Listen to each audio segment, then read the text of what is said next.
What up to the podverse and everybody sleeping in the cloud? Welcome to the blacklog, where we talk black about TV, film, music, and sometimes we just digress and, of course, drink coffee.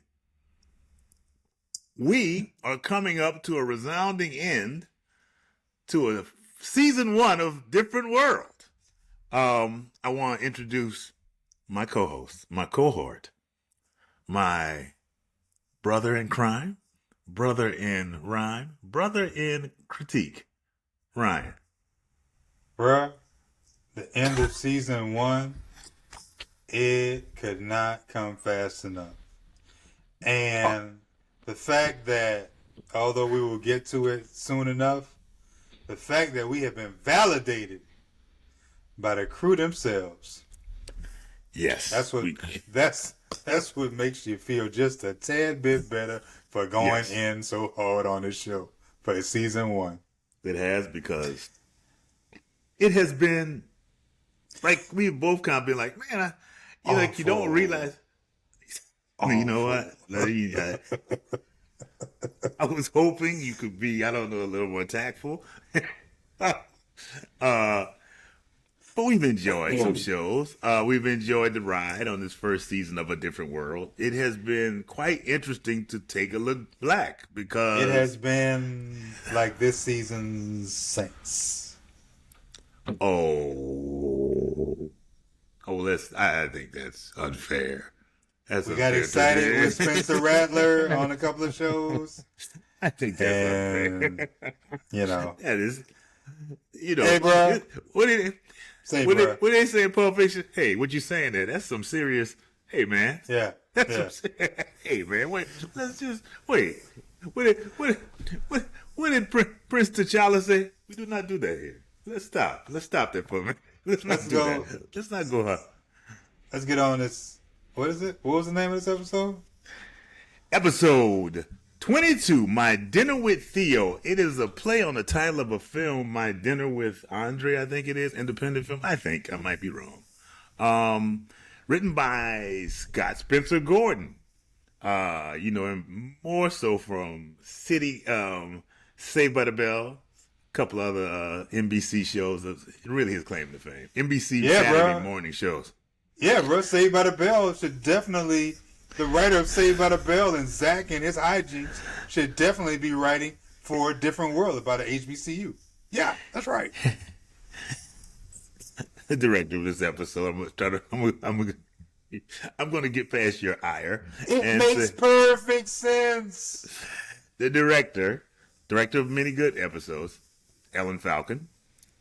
Storyline is Denise invites Theo Huxtable to visit Hillman for the weekend. And he becomes quite the social stallion on campus, kind of pushing Denise to the side. How about that? Sounds familiar. We have had Grandpa Huxtable visit this year, but first it was Rudy Lillian Huxtable. And, of course, the best visit was... Rudy was first, or Grandpa Rudy was first. Oh. No. Grandpa was first. Grandpa Huxtable. Russell Huxtable was first. Rudy came down, and as of most recent, one of our most recent episodes, Claire came down and put the snapper down on Denise. The Whopper Chopper. The Whopper Chopper. And now we have, last but not least, Theo. Coming in doing the WAP. Doing the WAP. I must note, in the opening credits, we have two more new, not recurring, but regular cast members. One, Vernee Watson Johnson, who would play Carla Myers, the new dorm director at Gilbert Hall. I'll wait till we get to that. Yeah. And the infamous Professor Dean Harris, who has been brought back, played by the infamous Ted Ross from Wiz and the Wiz, the stage play. Wiz, oh yeah, that's right. Because he met with Theo. That's right. He met with Theo. A scene that I don't understand or why we needed it, but Uh, Vernee Watson Johnson, if you don't know the name, you know the face. She has been on numerous sitcoms. You know her best as Aunt Vi, Will Smith's mom on The Fresh Prince. We start in Denise's dorm room. A melancholy Denise sits at her desk when a joyful, ecstatic Jaleesa jumps in to tell her about her success on her recent economics exam, in which she received an A. Denise, being Debbie Downer, just sitting there. Cause she's sitting there with her C. She lucky she got a C. She ought to be happy. But she worked hard, and she's upset because she's been working so hard, Hey, that's what her pa said. Her pa told her. Pa told Theo one day, I would take a hard C over an easy A. Let me tell you what I take. I take an easy A over a hard C any day. How about that? I tell you what Heathcliff Huxtable told Theodore Aloysius Huxtable. That's why you get D's. You're dumb. But that was a Theo many years ago. That was many years ago. Some other bio students come in. One of them, Gloria, a.k.a. Nola Darling 2.0. She comes in to borrow a sweater that she already borrowed and forgot she borrowed it, and then tried to borrow another sweater. And Jaleesa said no. Usually, well, I usually find that women, they would not like to be seen in the same thing too often. Yeah. Usually. Now, I don't know if that was different in the 80s, or it could have been that I'm at an HBCU and I don't have too much, or not even an HBCU, but I'm in college. I don't have too much, so. I thought, and I must say, I hate to jump ahead. It's my most HBCU thing. I hear that with women. Like, that's the first time I ever heard of that. Like, women say, oh my God, I think they're so cute. Let me borrow that. Like, I would never come to you and say, oh, I like that jacket. Let me borrow that for the second time? Yeah. Let me borrow it at all. I wouldn't, guys don't do that. They come in and they talk about I guess they're in biology also. And one young lady, Gloria, she says, she was like complaining and she got a B. And then the other girl, she just thought she was too cute. I got an A. And it just dug at Denise, but she doesn't let on until they leave and tells Jaleesa, and Jaleesa tries to pick up her spirits. Do better. How about that? Okay. If you do better, then you won't have to hate on the girl with the A and the B. That is true. We move on to the Huxtable home. Rudy is on the sofa, and there's a ring on the phone. Huxtable residents. Yes, I'll accept the charges. I'm wondering why Heathcliff and Claire have not trained Rudy. Don't ever accept charges, man. Don't ever accept charges. I mean, she probably knows it's from from Denise. Well, I mean, as we've seen before. It's not like certain families who have cousins calling in, from jail or something like that. It ain't nothing like that. But you never know. Louisiana State Corrections. You have a call. I just want to say happy birthday, cuz. Don't pick up. Don't do nothing. Happy birthday, cuz. Don't accept the charges. Peace. Nope. She asked, she said, you want to speak to mom and Rudy said, you want to speak to mom and dad? No, I want to speak to Theo. Let me tell you something. If I call that house, hey man, I love you, man. I dig you. But if I call there and just talk to you on our parents' dime and say, you want to talk to mom and dad? Nah, I don't want to talk to. And then wait. The funnier part would be actually getting off the phone and saying, who was that? Oh, that was Rod. What you mean that was Rod? He didn't ask to talk to us? He didn't ask to talk to us? No, he just talked to me. He did not ask to talk to us. That's what you are saying. You are saying He did not ask to talk to either one of us. And this is exactly how long that conversation would go, because they would keep checking, like, are you sure?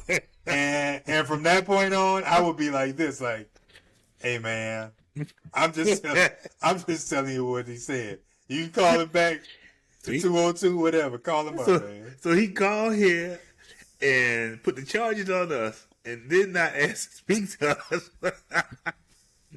And wait, and then said something like, hey, why don't you come up for the weekend, Ryan, and get mom and dad to pay for it? Yeah. There's a lot of things, bro. There's a lot of things going on here. Good luck with that. Good luck with that. Good luck. Good luck. That was an easy fix by just saying, hey, mom and dad aren't here. Okay. But don't tell me. No, I don't want to talk to mom and dad. Really? Either way, she asked to speak to Theo. Maggie, who's very excited, comes up to Denise, who's on the phone, and she's like, Denise is like, you see, like, yeah, she did. She was like, I'm on the phone. Like, do you see me on the phone? Like, it was the reverse of phone checker, homie. It was that was a real moment. Like, I felt that. Like, she did. She's like, do you see me on the phone? That's a black people thing. Do you see me on the phone? Our dad doing this.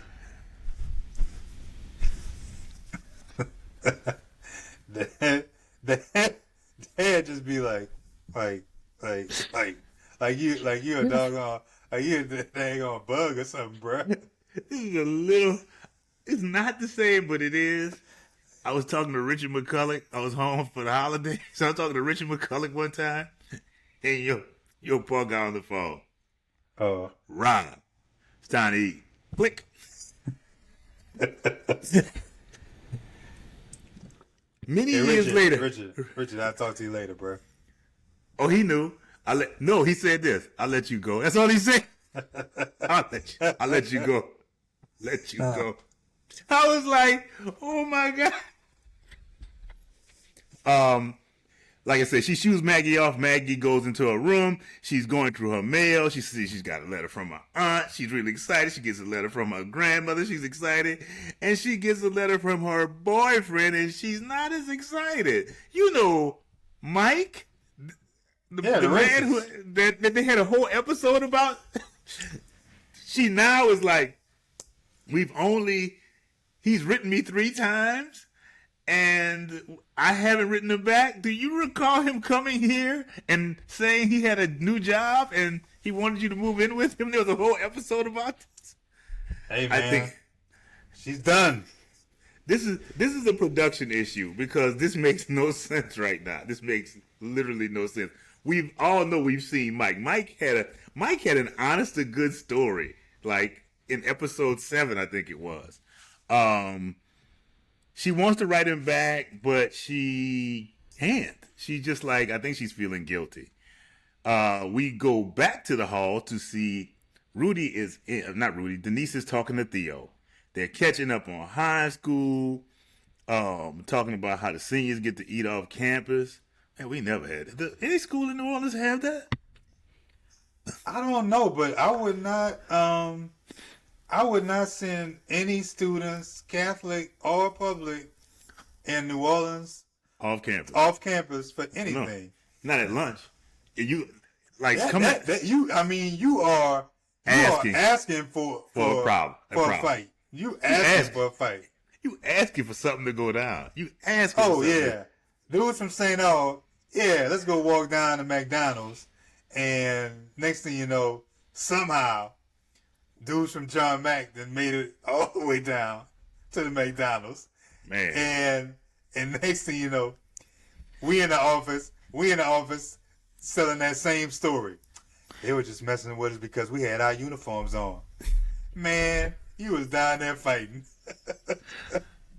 I was just ordering me a Big Mac when the gentleman came in. They came in talking about us with our uniform. We tried to ignore them, but then they just followed us. Man, you know y'all turned that Joker out. Y'all turn that McDonald's out at lunchtime.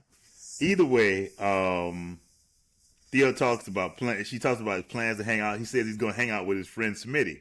At this point, Cockroach is gone, and now at Howard. He's at Howard. He's down at Howard with me. The guy, I forgot the guy's name who played Carl Payne. Oh, really? Okay. Yeah, but Cockroach had left. I was like, Cockroach at school with you? He was at Howard. No, you said Cockroach. I'm thinking like, oh, Carl Payne is at school with you. Carl Payne, yes, Carl Payne. Denise invites Theo to come down. I think Theo is so funny. Like, I used to think, like, are you that dumb? But his character would be like, Denise, is anybody going to be there? I want you to come down this week. I mean, his sister, Denise, used to diss him hard. It's like, I mean, Denise used to diss him hard. So, wow. Man. I mean, he might have been like, is there like a fall break or like something else going on? There are fall breaks at schools, not at HBCUs, PWIs. Yeah, that's true. It was either way. She says, "Hey, come on down. Just tell your parents." My bad, I didn't mean to bring your whole little. I just brought your vibe down. Brady's like, yeah, I guess. It didn't bring my vibe. No, it did. I didn't mean. No, it didn't bring me down at all. It's okay, Bird. Wow. My bad. I didn't mean it. I didn't think I came across like that. I didn't feel like that. I didn't think I came across like. Kind of went like this, like, oh, damn, you're clowning me. Gilbert Hall. I guess it's the next day or 2 days later. Denise enters with Theo. Man, how close are we to ending this episode?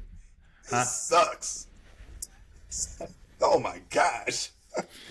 He's I'm rocking. getting a headache, bro. He's rocking his raised collar style, which was popular. Not for me. Popping the collar? You talking about the raised collar? It was the polo, the whole preppy thing. Yeah, I think I was probably like 6th, 7th grade when they were doing that. Then by the time I got to high school, it was a done deal. Yeah, but it was a thing. It was a real thing when I was in high school. Yeah, I was like, oof. But it never was. You can't dress cute when you over 200 pounds. That is not gonna happen. Cute is not made for over 200 pounds. It's not. Enter Carla Myers, played by Vernee Watson Johnson, the new dorm director for all of one episode. Hey man, at some point, what did NBC think? You won't know. Vi said, "Hey, my son is going to LA. I got me a gig. I can get a gig and be a dorm director for a week." For a week. And she just gets it. She starts talking to Theo, and Theo is like, I'm thinking about coming to Hillman. I'm Harvard, Howard, Princeton, and the University of Hawaii. Theo, really, Theo? Really? You just got out of D's 2 years ago. Now you talking about I'm considering Hillman, Howard, Harvard, Princeton, and the University. And the University of Hawaii. Here you are, Theo. Miss Myers, Theo sees all the girls coming in, some of the Gilbert Hall ladies, and his interest is like her reaction. I mean, I get it was a bit much. It was a bit her much. reaction. I was like, now what do you expect a high school dude to be thinking when he comes? He wasn't rude to you. College? He wasn't looking rude at girls, man. That's all he did. She kind of was like, hello, hello. I'm. But you know what that is? That's that old 1950s thing I'm talking about. You better respect me. She introduced her to Gilbert Hall ladies who are all interested. So funny. I think, and this is Denise's funny moment. I don't know if it's the funniest moment of the episode, but her DFM for me in this last episode was, Denise, who is that man? It's no man. That's my brother. That wasn't my, no man, that's my brother. It's always funny when people see you different. The ladies of Gilbert are all interested in Theo. Theo is Denise says reveals that he's a 17-year-old in high school. That was Yeah, that took the wind out of his sail. That was hate moment of that could have been hate moment of the year in 1987.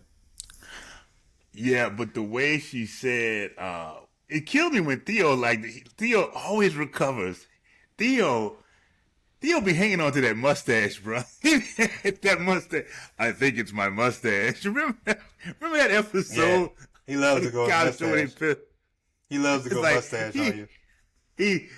He says, I think it's my mustache or whatever. He was hot. He was not happy about Denise saying that. It's like Denise, and he's going upstairs to the room, and he says, Denise, he said, you're 17. I could have been 19. I could have been held back. Theo, that's not a good look. If you're not, let me tell you something, Theo. He was just trying too hard, man. Hey man, when it's like you're thinking about girls, man, it just clouds everything else, bro. I could have been 20, Denise. Nah, Theo, that's not a good look. They get to the room, and Denise, he's just entranced in the moment. He said, this is your room. It's a room that you don't have parents to tell you. What I found interesting about that part was, is this your bed? I know, because it is not clean. I know it's not you. You know what and this is crazy, but you know what I marveled at? How he ran across the room and jumped all the way on that bed. I was like, maybe I could have done that when I was younger, but I kind of sat there and said, oh my God, but I never had a bunk bed, but it looked so high. I was like, oh my God, he hurled himself up onto that bed. He did. That is my older body saying, oh God, that is not for me. Oh yeah, thinking about that now. Ooh.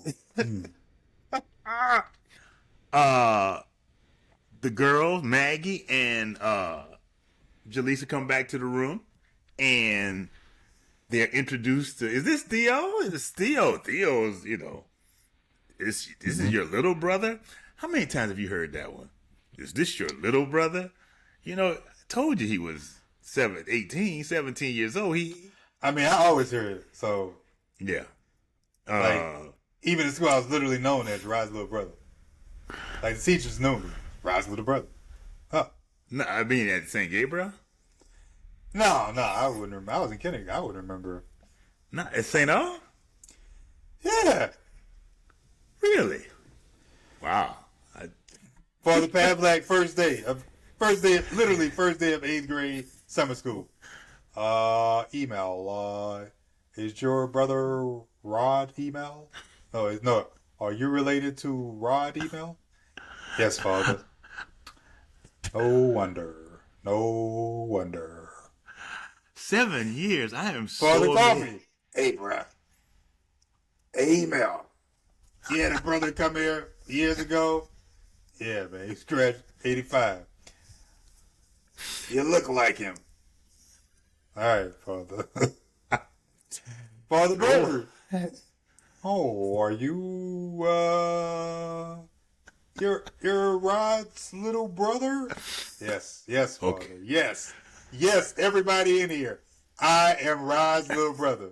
Okay. Not that I was mad at it. It just kept coming up. Like, yes. Okay. As I said, Maggie and Jaleesa are very upset. They're meeting Theo, and Denise has planned for them to go to dinner, and they're like, why are you going to let him go to dinner? You could go out. There's a mixer tonight you could go to. And he's like, yeah, Denise, I don't want to go to dinner. I want to go to a mixer. So they agree to go to the mixer. He let him go to the mixer tonight, and they leave out. I ain't gonna lie. If you watch closely, Maggie was eyeing Theo like, she's kind of, she was looking back. When she left out, when they left out, she's kind of looking at Jaleesa like, if Denise slipped, If Denise slipped, I'm just saying. Next day we're in Gilbert Hall lobby. Denise has been waiting, and Theo rolls in with his neon orange sweatshirt on with a big C on it, and he's like, "Where have you I guess been?" it doesn't stand out to me. Well, she walks in, and he walks in and said, "Where have you been?" Sleeping.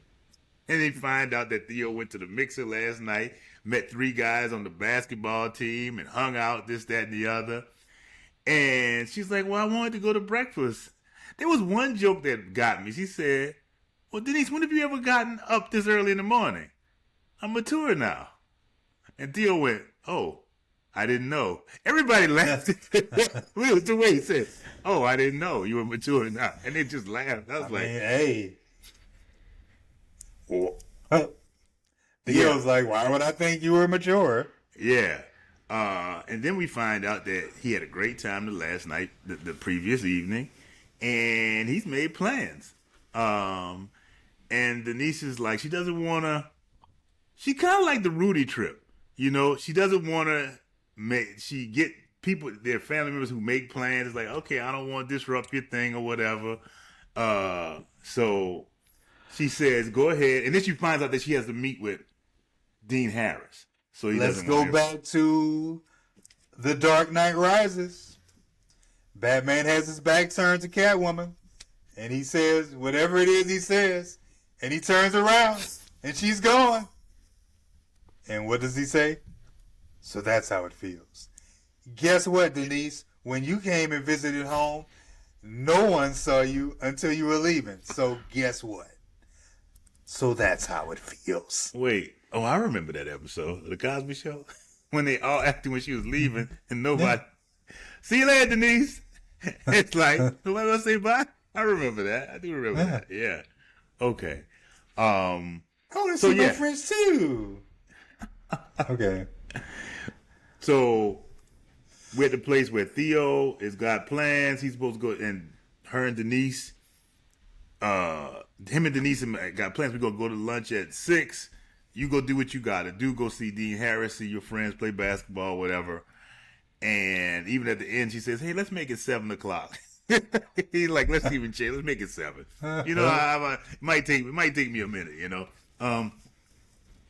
Cut to the library where we open with Jaleesa talking to a young Phil Lewis. I don't know if you remember Phil Lewis used to play the character TC on the Wayans Brothers. A go-to pimp, kind of a hustler. I ain't gonna call pimp, but a hustler. Yeah, Phil. You know what? I didn't really watch the Wayans Brothers. No, I just knew it. Well, you know what? Our stage was next door to the Wayans Brothers, so I knew. When you said TC, I actually was thinking about TC Carson. Yeah. No. What TC? The original TC, the dude who played Mr. Gaines' son. Wow, I don't even remember that. I guess I will remember that as we move further. Oh, okay, I know you're talking about. I definitely know you're talking about. I know you're talking. Yeah, you know what I'm talking. But this guy Phil would go on. He played Mr. Because my daughters loved it. My youngest loved this show, The Sweet Life of Zack and Cody. He played Mr. Mosby on this Disney Channel show. Glad I didn't watch it. There's something that your son watched that one day you're gonna look and say like, hey. Oh yeah. We got Backyardigans. You can't count them. That was rolling. You just said. I want you to say a statement that I never thought I'd hear in my life. Backyardigans was rolling. Please don't ever say. Backyardigans was. You will not find a parent who had a child during that era who didn't watch the Backyardigans with their child, bro. Guaranteed, bro. I'm not saying you didn't watch it. Guaranteed, bro.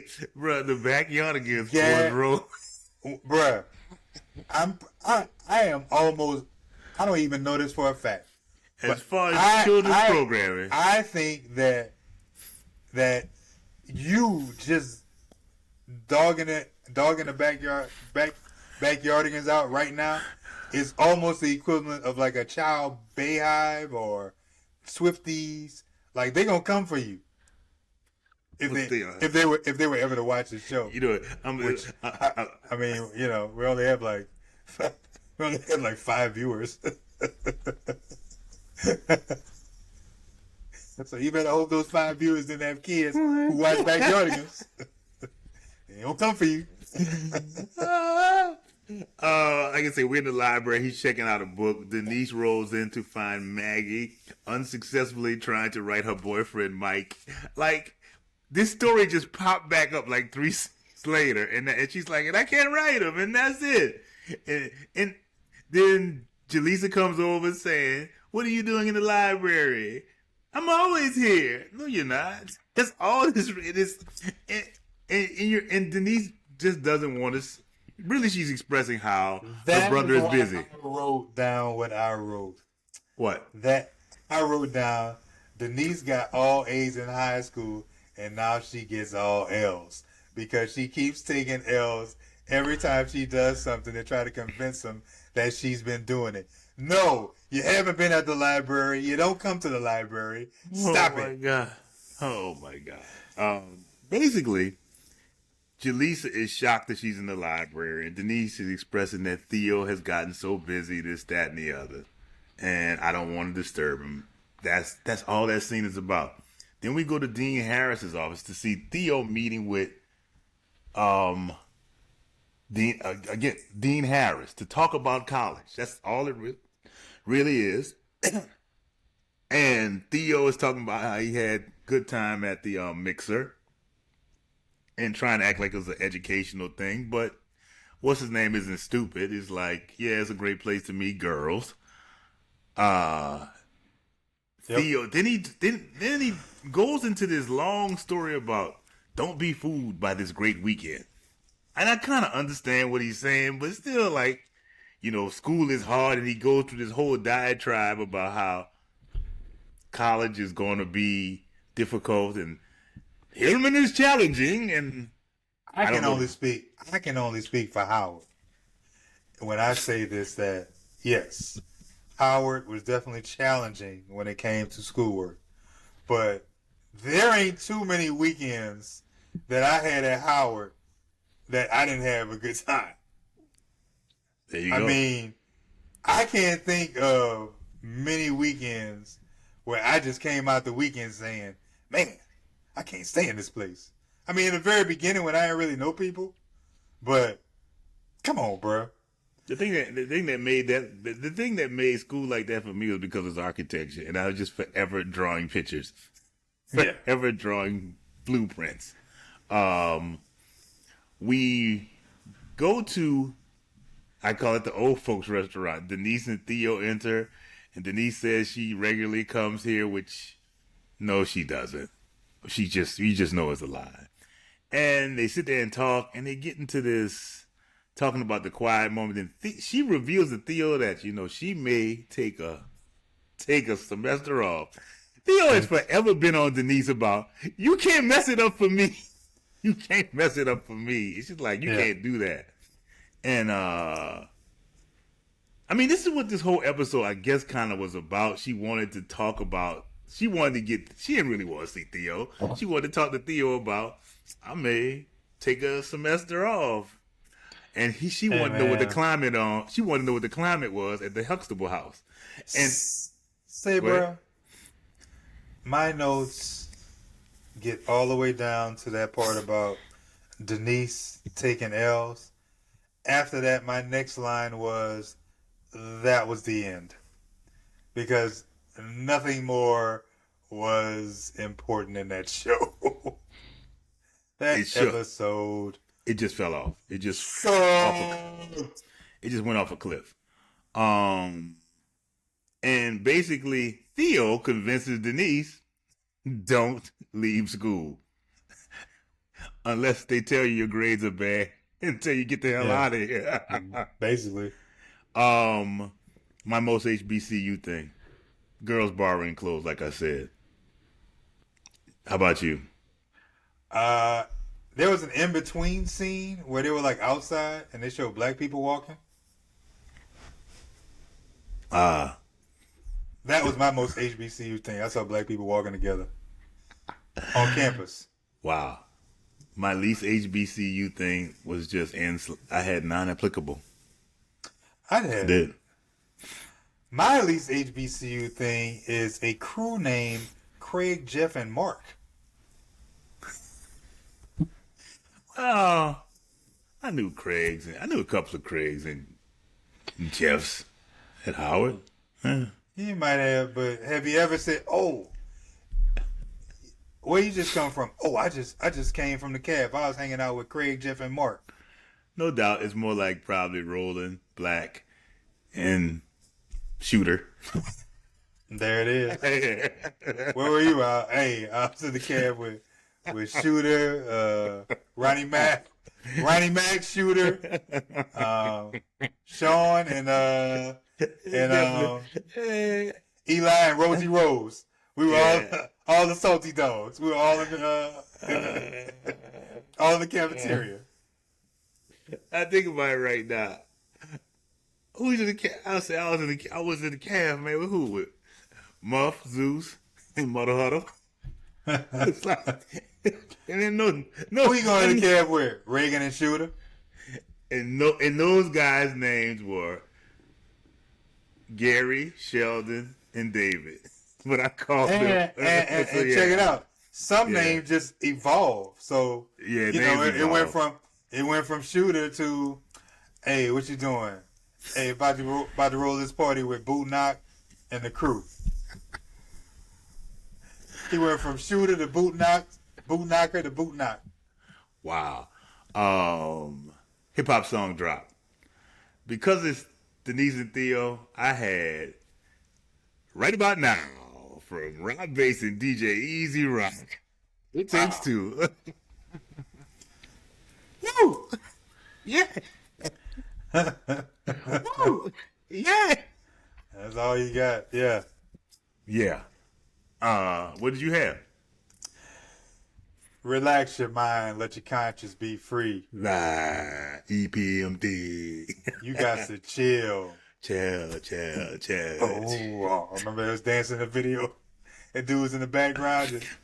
He was hitting it Man, too, bro. I had a teammate, James Garland. James Garland could do that dance, and bro, he would have us laugh. Oh, he would be in practice doing that in the shoe. It's like, he'd be like, "Stop, please stop." Whitney had no shit. Then go take a nap. That heavy time. We have no Whitley shade because Whitley and There was Dwayne no Whitley. no Dwayne, nowhere to be found.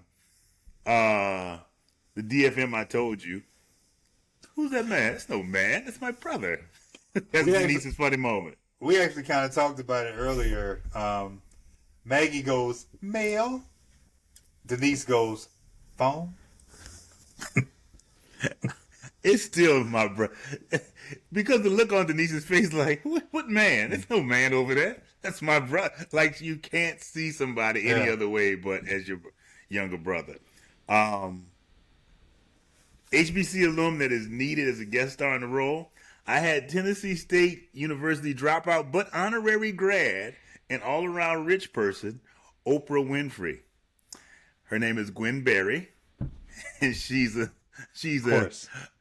junior, kind of mousy, and she keeps walking up on Theo. Hi, Theo. I'm Gwen Berry. She does that the whole episode.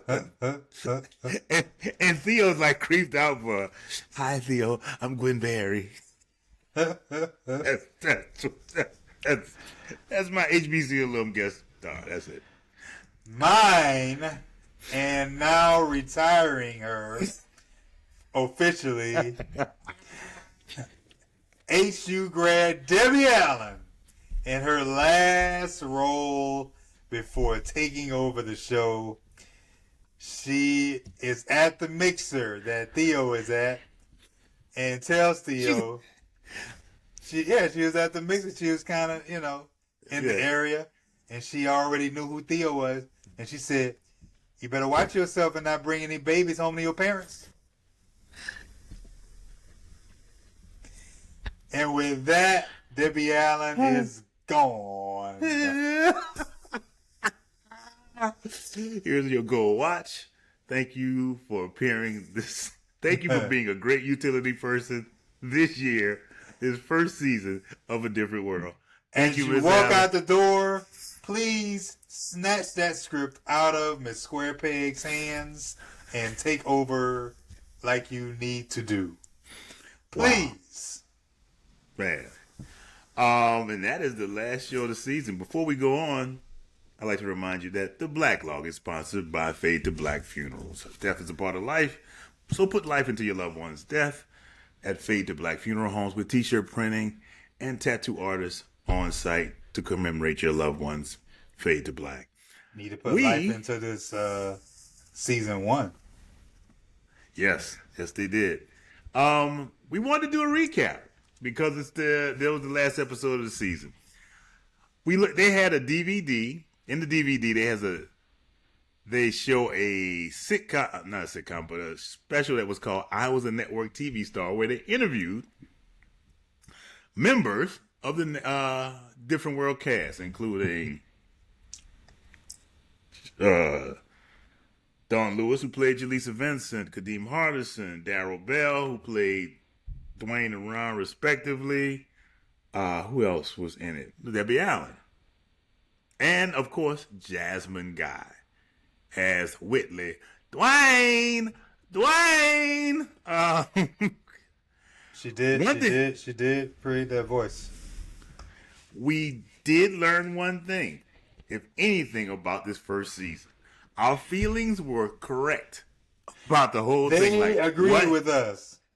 What in the hell were they doing? This cast was like, we did not know what was going on. They said 1 week, the Maggie character was brilliant. Then the next week she was a ditz. They said Lisa Bonet took a lot of heat for them. She took a lot of heat for them.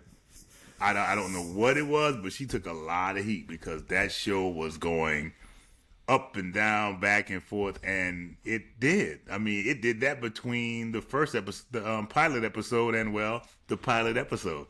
How about that? I realized that all of that stuff I talked about with 1950s and all of that, they basically took students from an HBCU from the civil rights era and plopped them in the middle of Freaknik. Yes, that's a great way to say it. That's a great way to say it. But as Kadeem Hardison said, it's like they wrote it like it were these Square writers Peg Jr. came from Square Pegs, and they wrote it like they were people from Square Pegs. It had nothing to do. The HBCU element was just not there at all. Not at all. They were like, oh my God, they were not. When we kind of felt bad at first, like the way we were talking about it, but it's like when you hear it from the cast members, it just justifies it all. I didn't feel bad. I felt bad because I only reason I felt bad was because I didn't want it to come across as if I was attacking the actors and actresses. I was attacking their actual characters. Although I was not too impressed with Millie. Really? I thought Millie did. Millie knew her assignment, and that's what she did. I mean, maybe. I mean, I said it a long time ago. I think that's the character itself, but Millie knew that's the job, and she came in and did it the way they wanted to do. It's still, it was completely silly for Whitley to have a valet, but she had it. But whatever the job was, you can't say she can't say she didn't do it, right? Yeah, I guess. Sorry about that. See, bless you. See, what? I don't know. I just had to come back somewhere with nothing of real substance at all. They talked to Debbie Allen. Debbie Allen said that. Don't forget that they specifically dogged the pig nose and the egg episode. They did. They just specifically said, like, we didn't know what the hell we They didn't know got what the pig hell. noses and Egg. eggs. Somebody said, yeah, the egg. It's like, that just, we didn't know. Claire, Felicia Allen was sent to do the infamous Claire's Last Stand role, and Bill sent her, said, hey, I want you to go look out, or whatever, and see what's going on. And she came back, and she said, well, what's up? She said, well, Your name is on it. your name is on it. Yeah, and I think that was all the tip he needed.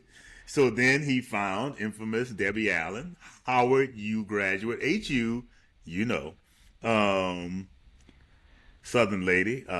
She came down. Quote Debbie Allen, I put some hot sauce on it. Debbie Allen came out here waking them all up early, had them out there working out like she was back on Fame. You're gonna work hard. You're gonna you're gonna work real hard if you want to make it. You want fame, but Debbie Allen came in and she got it done, and they came out with a lot of great television. They were talking about some of the episodes they did. They made it poignant television. They talked about very real time subject matters. They had episodes about apartheid, episodes date rape. That was an early thing they did. That was with Timac from the Last Dragon. From Last Dragon. Yeah, they did that. They made the Last Dragon mean, bro. I know, huh? It was kind of weird. Why? It was kind of creepy. You say, "Damn, bro, Bruce Leroy, you kind of creepy, man." And he had the same voice too, bro. It was like Bruce Leroy just turned into a terrible person, bro. Yeah, it was the exact same voice. He was like, what are you doing? Like, hi. He just said, but just saying creepy stuff. It's like, ooh, you know you like it. Oh my gosh, you know you like it, Bruce Leroy. Stop. You're Bruce Leroy. What are you doing? Stop, Bruce Leroy. Jasmine Guy said also Lisa, she would eventually go back to the Cosby Show, but Lisa Bonet had become pregnant, and Jasmine had heard. She said not told, but she had heard, and she thought that it was a great time. They say it was going to be a great moment to have someone who is pregnant to show someone in college who is pregnant. She said, obviously that did not happen. Obviously that did not happen with Lisa Bonet. But they did a lot of political shows. They were the first people to do anything about AIDS. I think, if I'm correct. Yeah.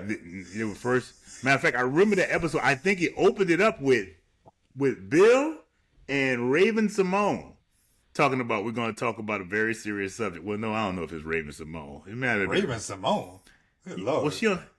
I mean, she didn't say nothing, but was she on the show? I don't think they would have her in that. That's true. That's very weird. Okay, my memory is waning on that one. But it was the only thing I remember. I just remember Father Bird showed it to us in class, and really, you can't show. I mean, he had good intentions with it, but man. Our class ain't taking nothing seriously, man. Oh, we went. Yeah, you got people in class, and there's acting a fool. I just thought about it. I have to say, we're talking about before I forget, the infamous Dean Cain episode where they were where Dean Cain played a racist. Oh, wow, how ironic! How ironic! I don't think he was playing. I think he was very. I don't know. I mean, I don't know, but. Dean Cain. I don't know that to be true. I can only go based on the things that he said. It was of recent, but it was a very, very good episode. It was very satisfying to watch this special and understand that we were very on point as the cast and knew something is wrong here. No one thinking we thought we were going crazy. We went back through this season and thought, hey, we want to look back at each episode and say, what could this show have used a little more of? And Ryan and I took half and half of the episodes, and we went one by one on what could have made each episode better. I kind of focused too on what's something more HBCU-ish that could be added to the episode that I took. I took the even number episodes. I took the odd number, and I'll say, I'll start off with episode 1, Reconcilable Differences. Basically, Denise finds out she has a new roommate, Jaleesa, who's 26 years old. I think this episode needed the alpha chapters of Delta Sigma Theta, sorority, alpha chapter of Omega Psi Phi fraternity. It needed a 7-person African-American cafeteria crew with bad attitudes but a lot of heart, and an executive chef named Jeremiah, who is 17 years and 24 days sober. It also needed the corpse of Lou Rawls and the corpse of Lou Rawls to be resurrected by the Lazarus Pit from DC Comics and the members of the United Negro College Fund. That is what the pilot needed to make it better for me. I think what he's saying is that episode 1 sucked. It needed it. Yes. I didn't say that. I didn't say it sucked. I just said that's what it needed. I had episode 2, which was ironically titled Pilot. Why? Because it was the pilot episode, and the pilot episode is the second episode. Wow. Who would have thought that? I believe was better. I believe was considerably better. Pilot episode, basically Maggie joined the show and moved in. I thought would have made it better is that Jaleesa and Denise both drive Maggie by clowning her just daily until she requests to move either to another room, or if she can't move to another room, she gets to move to another dorm because Jaleesa and Denise just keep riding her and driving her and clowning her about all her foolishness that she done brought, and her boyfriend Mike, who is a whack racist. Go to Stevie. Dorm director, they don't like me. We freshman year, my boy had a room. His room went from a double. I mean, he had a double room, but he had a roommate who ended up having to move into another dorm for track. He got a roommate, and we didn't really. No, don't say that. It just organically happened that we happened to drive the person out of the room. That's all. It was organic. It's organically drove him out. It's organic. Yeah. It was natural. It was natural. Yeah. It was natural. Okay. I think it's organic. I think it's no. Episode 3, Porky the Bergerac. I needed an actor much more believable. It was an episode about dorm rules where Jaleesa had installed a rule where you had to wear a pig nose if you dirtied the place up, and then Denise had to wear a pig nose when she was going out on a big date with a guy named Michael O'Coo. I needed Michael O'Coo not to look like an Ebony Fashion Fair model and look like somebody at a HBCU with a temple tight fade, a tight temple fade, flat top, jean wearing, boot rocking dude. It's just something more believable. God bless Michael O'Coo. I just needed more. Sorry. Episode 4. I like Junior and Platoon, man. But we ain't in Platoon. We ain't in different world. I had episode 4. Basically, that was the time where Dwayne tutored Denise and they got stuck in a dorm. But what I think would have made, and then, Dwayne tried to sneak out and he got caught. What I thought would have made the episode better was there was a dorm meeting. I thought that at least 2 to 3 girls should have overtly skipped the dorm meeting, and at least one of them saying, "Miss me with that." That's true, because that's what would have happened. I couldn't see a dorm meeting where everybody attended. Dorm, right? Yeah. I see y'all. I see y'all later. I'll get the truncated notes on that one. You give me the notes on that one, baby. Episode 5, War of the Words. Maggie has a big story. She's in a big debate on campus, and her boyfriend Mike comes down and wants her to leave school and be his wife. And I needed Maggie and Mike switched out with their African American doppelgangers, Maisha and boyfriend Malik. That's what I needed. Cause this miss me with this. Yeah. Miss me with this. Episode 6? Episode 6 was when Rudy visited Denise. I simply changed that episode to, instead of Rudy visiting, it would be Vanessa. And Vanessa came to campus wilding out. With the wretched. Yeah.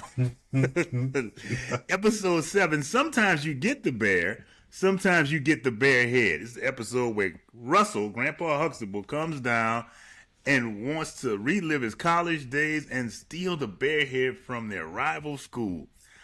I needed to see Denise find Grandpa Huxtable at a local tavern called Cluckin' Willie's, drinking with his boy, getting drunk, and entertaining a couple of ladies from the A building, if you know what I mean. Grandpa, what are you doing? That's what I need. That'd have been believable. So, that's what I need. Episode 8?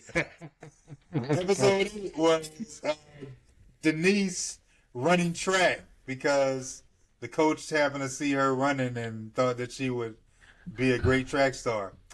I thought that Denise would actually, it would have made that episode, what would have made that episode better, Denise actually hooks up with the track dude, and then Dwayne goes into Sith Lord hate mode and hooks up with the person that we saw that we called Nola Darling 2.0, and then both of them just mad.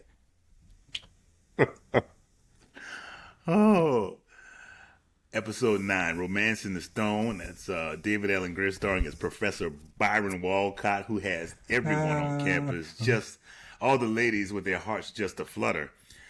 He was a geology teacher, and I just needed him to teach African American studies class about West African and transatlantic slave trade, because I know the whole thing was supposed to be everybody is getting into a class that they wouldn't be that much into, but still, because he's so attractive, that's why they're taking it.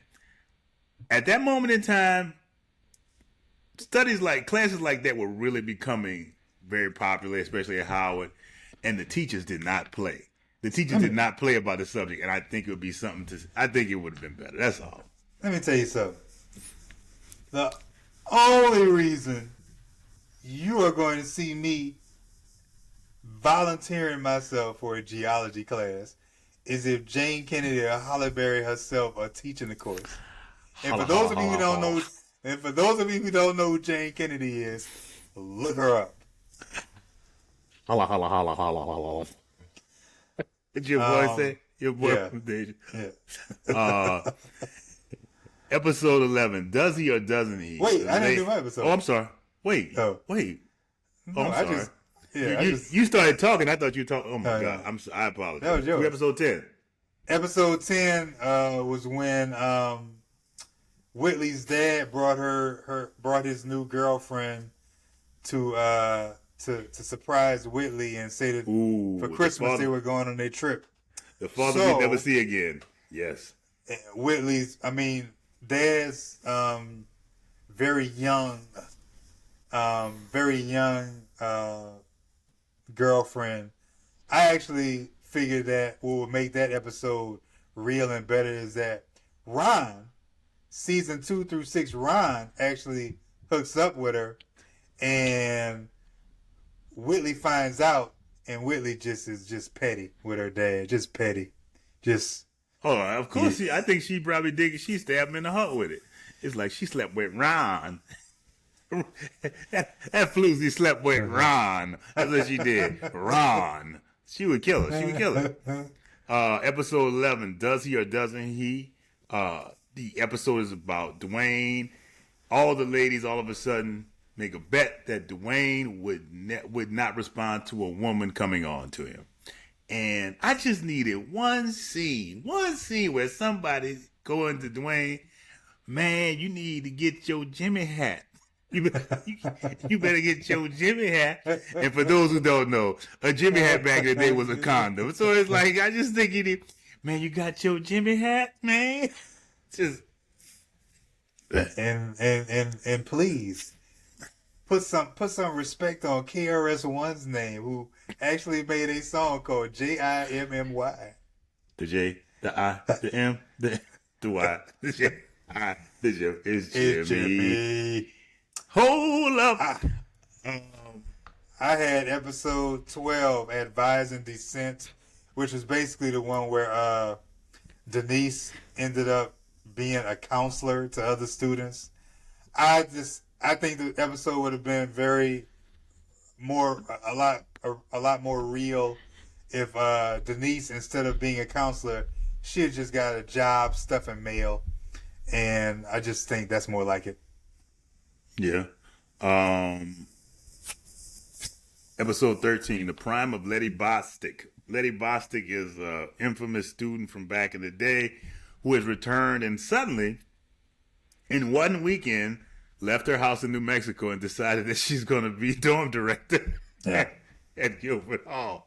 I needed a scene where, even though they had supposedly given you the feeling that it was getting out of hand at Gilbert Hall, I needed something where I saw guys just like kicking it down. Like I needed somewhere guys was in there like eating chips and watching TV. And I just wanted Letty to come in with one of them record scratching, get the hell out of here. I needed that. I just needed that. You were trying to get your trading places moment. Who has been putting out their cools on my floor? Who has been putting out their cools on my floor? Hey man, this rug is Persian. It's for Persia. That dude said, who has been putting out their cools on my floor? Classic Murphy, bro. Classic Murphy. I had episode 14, which was called Wild Child. It was that episode where that girl Cougar was on. The child named after American-made car. Yeah, Cougar, who was on campus, and she wore the same clothes every day, like she was a cartoon character, like she was Pigpen, and but no one noticed. Yeah, and they were able to get her on campus and get her like a scholarship because they found out she was really smart. I thought it would have been much more believable if she had trouble getting validated and her scholarship money and yes, she just leaves because it takes too long. That is the most HBCU thing of the whole season, right? There is nothing more HBCU than that. Like, I'm not validated. I'm not. Let me move on. Episode 15, Valentine's Day show. I just needed a real moment. I just needed a halfway real moment between Denise and Dwayne, because they had this little friend zone dance at the end. And after looking at the last episode, it's like, man, y'all had something really potentially good. I know we know what's happened with Whitley and Dwayne, but let's face it. I was like, there could have been something pretty interesting to see them go through it. That's all. Everybody wanted to see Dwayne and Denise go through it. Then they got to see Dwayne and Whitley go through it, and they forgot all about Denise. They did. I even liked that episode when they got caught up in New York, and Dwayne was up there thinking he was gonna meet Denise. He was like, "Oh man, you Theo, man? Man, it's so nice to meet you." Oh man. This is Rudy, right? Let's go back to the... Wait! Oh my God! Wait, think about this. Think about this now. He said this is Rudy. He had met Rudy already. Yeah. He lied. You lied. Dwayne. It just got me. I'm sorry, but I just caught me off guard. It's like he met her before. He just lied. Episode 16, The Show Must Go On. That was the episode where Whitley and Denise were fawning over the guy, and they were doing a play, and neither one of them are in the School of Fine Arts, so I don't know what play they're making. But what I thought would have made that episode better was just to have them fight. Ooh, fight. That would have been good, like when Denise and Vanessa fought, had that fight, and Bill had to stop. That'd have been cool to see Denise and Whitley just really, really fight. Hey. It would have been good. That would have been interesting. Episode 17. Denise is Dwayne running for Mr. Hillman. And it's, in the end, it's all about him having to come to this realization that he hounds women and he's misogynistic. And I was just like, I don't know where we saw that from Dwayne. Dwayne seems so harmless. Like, the cat calls that he was getting from women and men alike, he never did. He always was like giving a stupid joke or something like that, but it was never like, "What's up, la mama?" You know what I mean?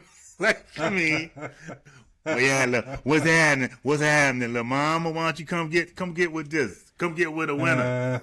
You got that chicken dinner. What's up? It wasn't like, I mean, Dwayne just was, I know the New Yorkers back when I was at Howard. What's up, love? What's up, love? Oh yeah. Dude, he what said is about that? You're not from London, dude. What's up, love? But you not seeing all this? Like they were that's harassing. I never saw Dwayne as that. And could you have shown me some of this harassing before you got him apologizing? But that's what I felt would have made it better. I don't know. Was you episode 18? I had episode 18, speech therapy. That's when Jaleesa was scared to do her speech because she was awful. Yeah, she was awful. And she was going back and forth with our favorite professor, better known as Reverend Sam the Happiness Man. We don't score. We don't fight. But we're going to score tonight. Same old Honest James.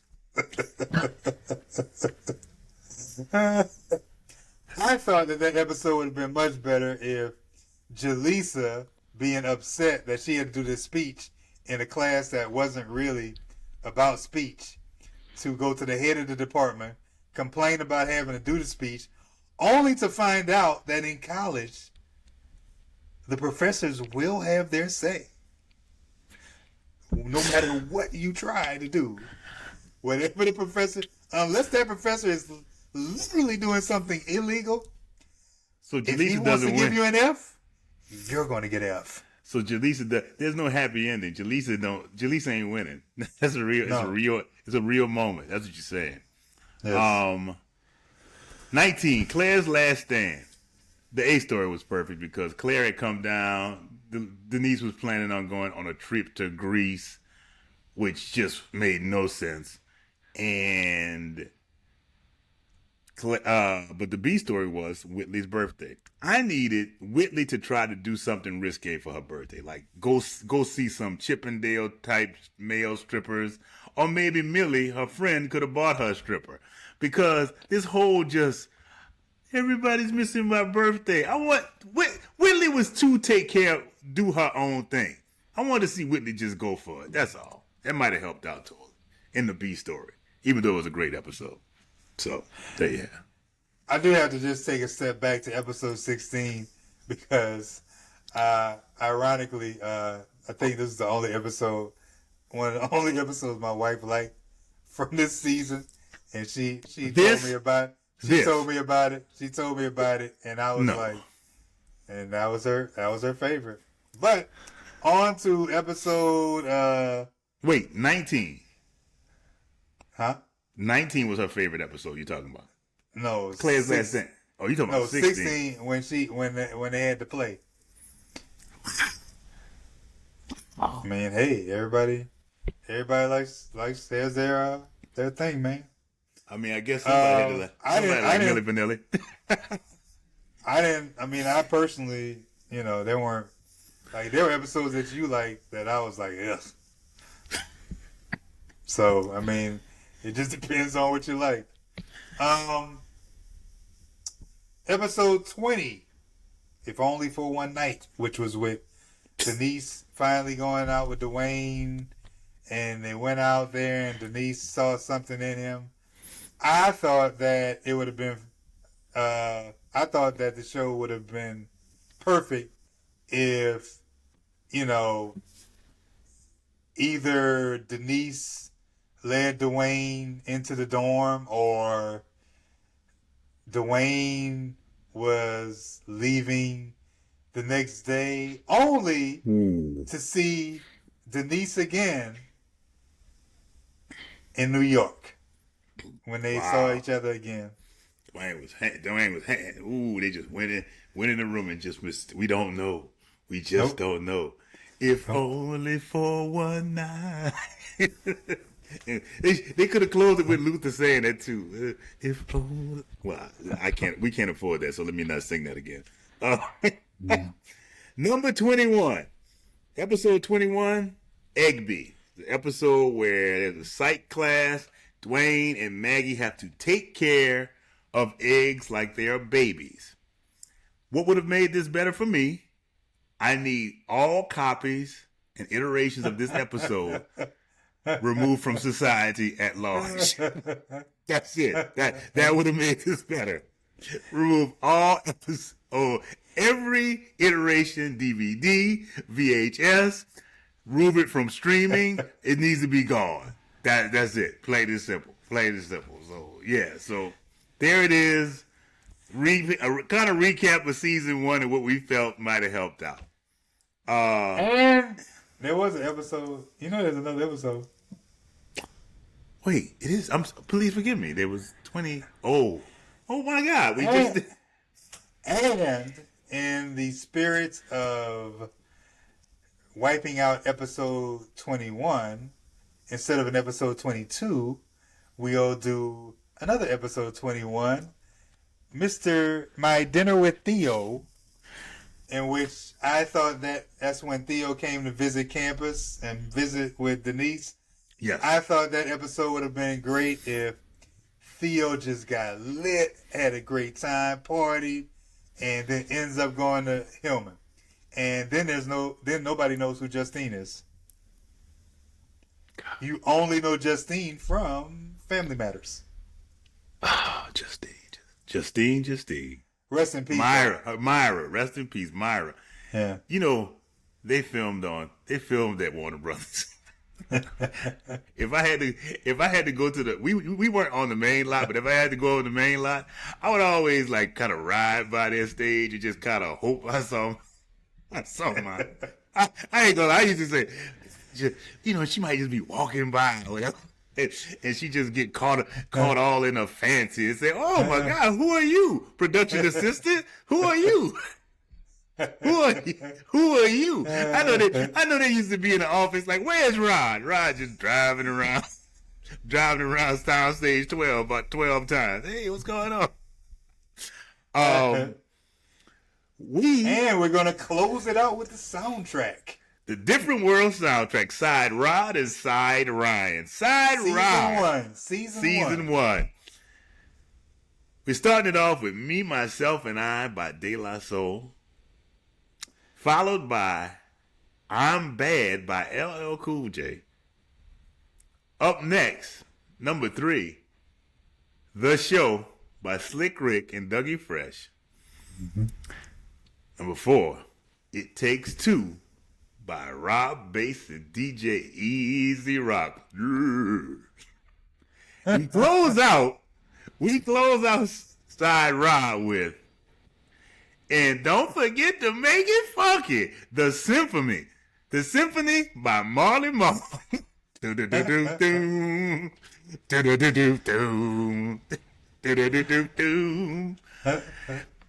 Maybe on season 2 there might be some R&B, but right now it's just a hip hop thing for me, at least. Side Ryan, I start off with radio, TV, and even the press. It was the meaning of VAPORS. Bismarcky, the Vapors. I called the Vapors. Rest in peace, Biz. The next one is Looking at the Front Door by Main Source. Looking at the front door. Oh my God, yes. The next one we got at the 3 spot. What is that? My Lord.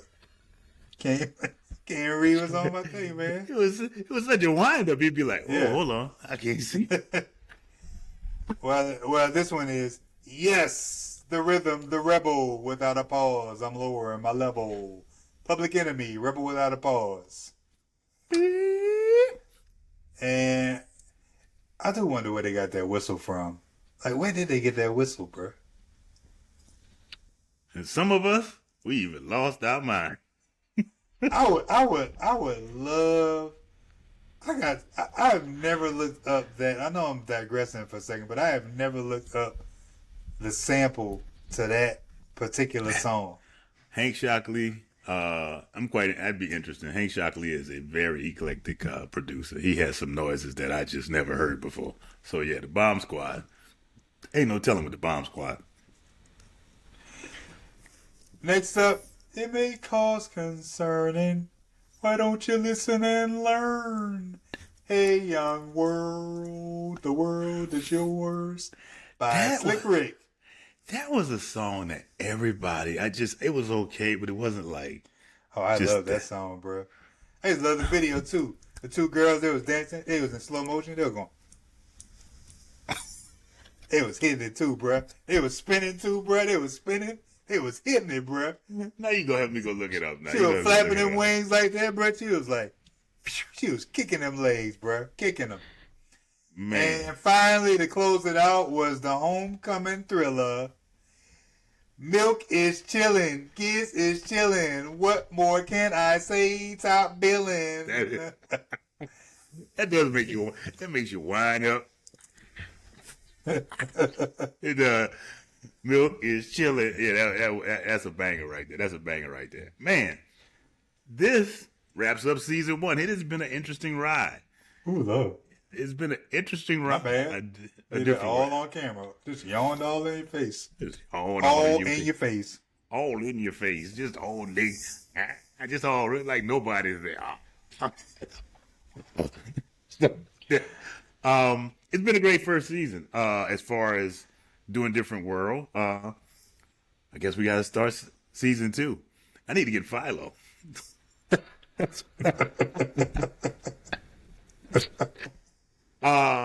Man. Until next time. I'll be honest. What? What was your favorite? I ain't gonna lie. My favorite episode. Please don't lie to me. He said, "I'll be honest. Please don't lie to me."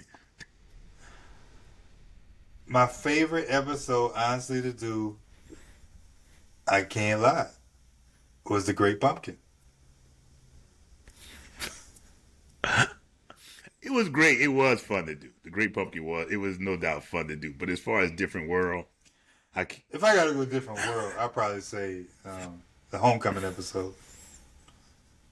I don't know why. Sometimes the bear? Yeah. That was, it was fun. Yeah, I enjoyed it. Not as much as I enjoyed Claire's Last Stand. I ain't gonna lie. It was shades of future Claire, and I was like, Claire, man, Felicia Rashad, she came in and did work. The Homecoming episode probably was my favorite just because it was Homecoming. It's Homecoming. I heard that. But again, that's it. We've enjoyed the season 1. Season 2 is up next. And make sure y'all, if you like the show, like and subscribe on YouTube, and also we're on Spotify and Apple Podcasts. And please give us 5 stars if you didn't like the episode or didn't like the show, give us 5 stars anyway and give us another chance. And also, you can also harder. find us on Instagram and on TikTok. Until that's, I guess ends. Yeah, gone. So again, until next time, from the Blacklog, my name's Rod. And I'm Ryan. Peace.